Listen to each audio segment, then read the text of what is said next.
Hello everyone, welcome to my channel. ఈరోజు అయితే మేము లెమన్ రైస్ అయితే ప్రిపేర్ చేస్తున్నామండి. అందుకోసమే మేము ముందుగా అయితే తాలింపు అయితే వేస్తున్నామండి.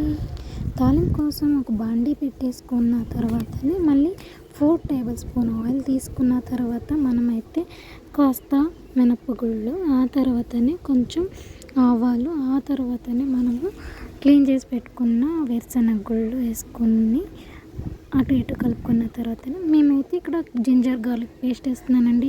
మీకు కావాలితే వేసుకోవచ్చు, లేదంటే మానేయచ్చండి.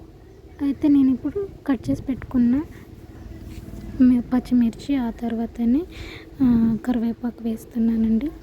ఆ తర్వాతనే కొంచెం పసుపు అయితే వేస్తున్నానండి.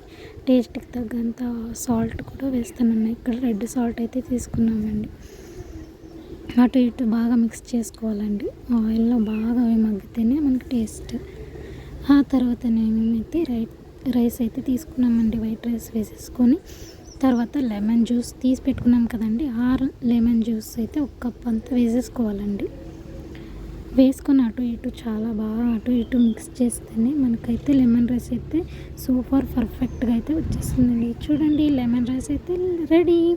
లైక్ అండ్ సబ్స్క్రైబ్ చేయండి, మర్చిపోకండి ప్లీజ్.